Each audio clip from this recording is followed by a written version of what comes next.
pada persiapan khotbah minggu Septuagesima yang menjadi khotbah pada tanggal 28 Januari 2024. Sebelum kita mendengarkan firman Tuhan, kita bersatu di dalam doa. Damai sejahtera Allah yang melampaui segala akal dan pikiran, itulah yang memelihara hati dan pikiran dalam Kristus Yesus Tuhan. Amin. Saudara terkasih, firman Tuhan untuk kita pada minggu ini diambil dari 1 Korintus 8 ayat 1 sampai ayat 13 dalam topik jangan menjadi batu sandungan bagi sesama. Sebelum kita mendengarkan firman Tuhan, mari kita membacanya. Demikian firman Tuhan tentang persembahan berhala. Tentang daging persembahan berhala, kita tahu kita semua mempunyai pengetahuan yang demikian membuat orang menjadi sombong, tetapi kasih membangun. Jika ada seorang menyangka bahwa ia mempunyai suatu pengetahuan, maka ia belum juga mencapai pengetahuan sebagaimana yang harus dicapainya. Tapi orang yang mengasihi Allah, ia dikenal oleh Allah. Tentang hal makanan daging persembahan berhala, kita tahu tidak ada berhala di dunia dan tidak ada Allah lain daripada Allah yang Esa. Sebab sungguh pun ada apa yang disebut Allah, baik di sorga maupun di bumi, dan memang benar ada banyak Allah dan banyak Tuhan yang demikian. Namun bagi kita hanya ada satu Allah saja, yaitu Bapa, yang daripadanya berasal dari segala sesuatu, dan yang untuk Dia kita hidup, dan satu Tuhan ya saja, yaitu Yesus Kristus, yang olehnya segala sesuatu dijadikan, dan karena Dia kita hidup. Tapi bukan semua orang yang mempunyai pengetahuan itu. Ada orang yang karena masih terus terikat pada berhala-berhala, makan daging itu sebagai daging persembahan berhala, dan oleh karena hati nurani mereka lemah, hati nurani mereka itu menodai olehnya. Makanan tidak membawa kita lebih dekat kepada Allah. Kita tidak rugi apa-apa kalau kita tidak makan, dan kita tidak untung apa-apa kalau kita makan. Tetapi janganlah supaya kebebasanmu itu jangan menjadi batu sandungan bagi mereka yang lemah. Karena apabila orang melihat engkau yang mempunyai pengetahuan sedang duduk makan dalam kuil berhala-berhala, bukankah orang lemah hati nuraninya itu dikuatkan untuk makan daging persembahan berhala? Dengan jalan demikian, orang yang lemah, yaitu saudaramu, yang untuknya Kristus telah mati, menjadi binasa karena pengetahuanmu. Jika engkau secara demikian berdosa terhadap saudara-saudaramu dan melukai hati nurani mereka yang lemah, engkau pada hakikatnya berdosa terhadap Kristus. Karena itu apabila makanan menjadi batu sandungan bagi saudaraku, aku akan selama-lamanya tidak akan mau makan daging lagi, supaya aku jangan menjadi batu sandungan bagi saudaraku. Demikian firman Tuhan. Saudara terkasih di dalam Kristus Yesus, hari ini kita akan mendengarkan firman Tuhan dengan menjadi sebuah topik, jangan menjadi batu sandungan. Saudara terkasih, di dalam Korintus pada waktu itu masih ada kebiasaan adalah mempersembahkan makanan kepada di kuil yang dianggap sebagai sesuatu yang biasa dan budaya. Namun setelah masuknya kekristenan dan memahami ajaran kekristenan, di mana dikatakan bahwa semuanya adalah baik dan tidak akan menjadi berdosa ketika memakan makanan. Mari kita baca dalam Roma 14 ayat 20, dikatakan segala sesuatu adalah suci, tetapi celakalah orang jika oleh makanan orang lain tersandung. Artinya segala sesuatu suci dan tidak ada haram di dalam apapun, namun menjadi celaka kalau oleh karena makanan kita menjadikan orang tersandung. Saudara terkasih, ketika firman ini dinyatakan kepada orang Korintus agar mereka memiliki sensitivitas kepada di sekitarnya, bukan hanya mengandalkan pengetahuannya. Maka pada ayat 1 sangat jelas Paulus mengatakan bahwa tentang daging persembahan berhala kita tahu semua mempunyai pengetahuan. Pengetahuan yang demikian membuat orang menjadi sombong, tetapi kasih membangun. Artinya Paulus mengatakan bahwa pengetahuan kita itu adalah pengetahuan yang menjadi memiliki kasih. Artinya pengetahuan kita tidak menjadikan kita bebas melakukan apapun, namun dengan pengetahuan kita itu kita menjadi dikontrol olehnya. Ada sebuah kebebasan, tapi kebebasan yang terbatas. Maksudnya saudara terkasih, ketika kita mengetahui bahwa seluruh makanan itu boleh dimakan dan tidak ada yang berdosa, namun yang perlu untuk kita ketahui, masih ada orang di sekitar kita yang tidak memiliki pemahaman sebagaimana pemahaman yang kita tahu. Masih ada orang yang terbatas pengetahuannya terhadap pengetahuan kita. Oleh karena itu, Paulus mengingatkan tentang kasih. Kasih itu adalah membangun.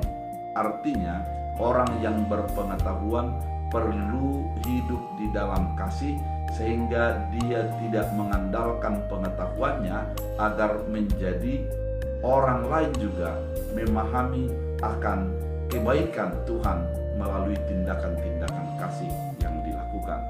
Saudara terkasih, melalui ini pengetahuan manusia sangat terbatas sesungguhnya. Pengetahuan setiap orang itu ada perbedaan-perbedaan. Oleh karena itu, di dalam keterbatasan pengetahuan dan ketika kita mengetahui ada perbedaan pengetahuan, maka kita akan berupaya memahami orang di sekitar kita, bukan berupaya orang maklum terhadap apa yang kita ketahui. Paulus di sini sangat menekankan bahwa meskipun engkau tahu bahwa makanan kepada berhala itu tidak akan menjadi merusak hubunganmu dengan Allah, namun masih ada orang yang menjadi melihat makanan sesuatu yang perlu untuk menyucikan diri. Oleh karena itu, ketika bersama dengan mereka, yang perlu adalah tindakan kasih. Selamatkan dia di dalam pemahamannya melalui tidak melakukan hal-hal yang di luar pengetahuannya ataupun di luar yang menjadi diimaninya. Oleh karena itu, saudara, orang Kristen itu adalah orang yang menjadi memahami, berusaha memahami di sekitarnya dan bukan berusaha dipahami oleh sekitar. Yang kedua, pada firman Tuhan kali ini bahwa dikatakan Allah adalah Allah yang esa. Kalaupun ada persembahan kepada berhala, maka ketahuilah bahwa Allah itu esa. Kalau ada pun ilah-ilah lain, bukan menjadikan jadi Allah ada dua atau tiga. Allah itu hanya satu, yaitu Allah Bapa yang menjadi pencipta dan Yesus Kristus sebagai penebus. Artinya keesaan Allah itu menjadikan ketika seseorang mempersembahkan kepada berhala, sesungguhnya tidak akan ada kontaminasi apapun terhadap makanan itu, karena Allah itu hanya satu. Oleh karena itu, pemahaman mengatakan bahwa sudah dijamah oleh ilah lain dan tidak lagi berkenan menjadi najis tidak benar, karena Allah itu satu. Ketika seseorang mempersembahkan kepada ilah, maka tidak akan ada ilah lain yang menjadi menuju kepada kesatuan keesaan daripada Allah. Dan yang ketiga, dikatakan pada firman Tuhan diperlukan hikmat menggunakan pengetahuan. Artinya agar kita menjadi tidak batu sandungan, atau di dalam bahasa sehari-hari agar orang lain tidak menjadi kehilangan iman oleh karena sikap kita, oleh karena makanan kita, maka lebih baik tidak memakan. Artinya orang percaya itu adalah orang yang bisa mengontrol dirinya, berhikmat di dalam menyampaikan dan di dalam memerankan hidupnya, sehingga orang-orang di sekitarnya bisa menjadi berjalan dan tanpa menjadi kena batu sandungan oleh karena perbuatan kita. Saudara terkasih di dalam Kristus Yesus, pemahaman ini membuka cara cakrawala berpikir kita sebagai orang percaya masa kini. Melalui ini dikatakan bahwa yang pertama, jangan menjadi menyombongkan pengetahuan. Karena terkadang melalui pengetahuan kita, orang menjadi merasa kehilangan iman. Sebagai contoh, ketika kita mengatakan bahwa pengetahuan kita memaparkannya kepada orang-orang yang masih lemah iman, maka dia akan menjadi kehilangan iman. Atau kita mengatakan sesuatu tentang Allah melalui konsep berpikir filosofi, filsafat, maka akan ada orang yang terguncang imannya. Maka kita adalah menjadi menggunakan pengetahuan itu sebatas dengan apa yang pendengar yang ungkapkan, yang pendengar yang ketahui, dan kemudian kita menggiring pengetahuan itu sehingga dia tidak menjadi kehilangan iman. Sebagai contoh, ada saja di dalam kehidupan sehari-hari yang mencoba merasionalkan Tuhan. Kemudian dia menganggap itu adalah hanya sebagai permainan kata dan permainan pengetahuan. Namun bagi orang lain menjadi sebuah kehilangan iman. Mari kita menyadari keterbatasan pengetahuan dan kemudian menggunakan pengetahuan itu untuk menjadi kebaikan. Yang kedua, melalui firman ini sesungguhnya kita mau dikatakan bahwa Allah itu esa. Artinya pemahaman keesaan Allah maka menjadikan kita terfokus kepada Allah itu tanpa menjadi terganggu dengan ilah-ilah lain. Kalau ada pun ilah-ilah lain, Allah-Allah yang dibuat oleh orang lain, agama lain, kita tidak menjadi kehilangan iman dengan keberadaan kita. Kenapa? Hanya Allah satu kita, hanya ada Allah satu, yaitu Allah Bapa dan juga Yesus Kristus yang menjadi penebus dan penyelamat kita.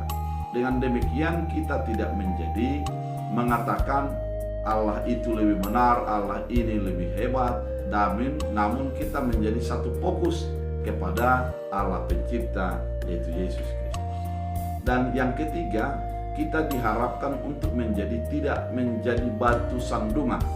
Kalau dikatakan batu sandungan, yang pasti melalui perkataan kita, melalui tingkah kita, melalui ajaran kita, melalui sikap hidup sehari-hari, haruslah menjadi sesuatu keteladanan, bukan menjadi batu sandungan. Kalau dikatakan batu sandungan, yang pasti perilaku kita menjadikan orang lain menjadi kehilangan iman. Perilaku kita menjadikan dampak ketidakbaikan kepada orang-orang di sekitar kita. Sebagai contoh, Bapak Ibu Saudara terkasih, saya itu tidak suka makan ikan mas yang diarsik. Namun ketika setiap saat orang memakan arsik dan mengatakan silakan makan kepada saya, kalau pertama bagi saya itu biasa-biasa saja. Namun setelah beberapa kali sudah berjumpa dan dia sudah tahu dan tetap memberikan arsik, pasti menjadi batu sandungan bagi saya. Demikian juga dengan hal bermasyarakat dalam hidup kita. Sudah kita tahu bahwa orang lain tidak nyaman dengan makanan kita, namun kita selalu menawarkan dan menunjukkan makanan kita itu kepada orang yang tidak suka. Yang pasti jangan menjadi batu sandungan dalam kehidupan kita. Dalam sikap kehidup sehari-hari, banyak juga orang yang melakukan sebuah perbuatan yang menghilangkan iman bagi orang lain. Ada sebuah komunitas yang mengatakan bahwa kalau beribadah itu harus berpakaian rapi, harus menjadi kelihatan kekudusannya. Namun bagi ada beberapa orang yang berpengetahuan mengatakan, bagi saya bebas-bebas saja memakai apapun. Itu sah, namun juga harus memahami apakah menjadi batu sandungan bagi orang lain. Bukan hanya menjadi melakukan apa yang kita pikirkan, namun perlu juga memahami orang di sekitar kita apakah akan menjadi kehilangan iman dengan perbuatan saya.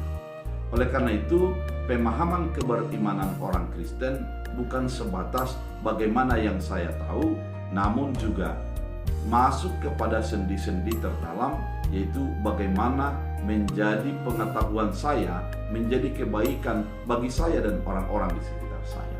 Sekali lagi, bagaimana pemahaman ketuhanan saya menjadi berdampak bagi saya dan orang-orang di sekitar saya terbangun secara iman, bukan hanya berpikir apakah menjadi sebuah saya nyaman dan tidak mau tahu dengan orang lain. Kecuekan demikian menjadi sebuah kritikan dari Paulus dan bagi kita pada saat ini, di mana mari kita lihat untuk kehidupan kita adalah menjadi bertumbuh bagi orang lain. Maka Paulus mengatakan, kalau menjadi makanan, menjadi batu sandungan bagi orang lain, lebih baik saya tidak memakannya. Artinya ada sebuah prinsip yang mengatakan kebaikan bersama dengan orang di sekitar jauh lebih tinggi daripada pemahaman-pemahaman ataupun pengetahuan-pengetahuan. Bagaimana agar menjadi orang terbangun secara iman jauh lebih tinggi daripada sebuah teori-teori tentang kasih. Perbuatan kasih harus diaktualisasikan atau harus dilakukan melalui perbuatan nyata yang menjadikan menguatkan iman bagi orang di sekitar kita. Saudara terkasih, jangan menjadi batu sandungan di dalam sikap keberimanan. Artinya, jangan menjadikan sikap kita menghilangkan iman orang lain atau menjadikan kehambaran keberimanan orang lain. Namun sikap hidup kita haruslah menjadi sesuatu yang berdampak baik, yang berdampak menguatkan, menuntun, dan meneguhkan iman orang-orang di sekitar kita. Karena itu saudara terkasih, biarlah firman ini menjadi menguatkan kita bahwa apa yang kita ketahui masih terbatas dan orang lain juga apa yang kita ketahui terbatas dalam pemahamannya. Maka mari hidup di dalam kasih, bukan di dalam konsep pemahaman dan pemikiran. Mari hidup untuk memahami Allah itu Esa, artinya segala sesuatu berfokus kepada Allah, bukan berfokus kepada diri kita. Dan yang ketiga, mari kita jadikan hidup kita menjadi berkat, bukan menjadi batu sandungan bagi orang-orang di sekitar kita. Biarlah firman Tuhan menjadi kekuatan. Kita berdoa. Terima kasih Tuhan Yesus atas firman yang begitu indah, mengingatkan kami, menuntun kami untuk hidup sesuai dengan kehendak Tuhan. Biarlah firman-Mu menjadi kekuatan dan sukacita bagi hidup kami. Dalam Kristus Yesus Tuhan, kami berdoa dan mengucap syukur. Amin.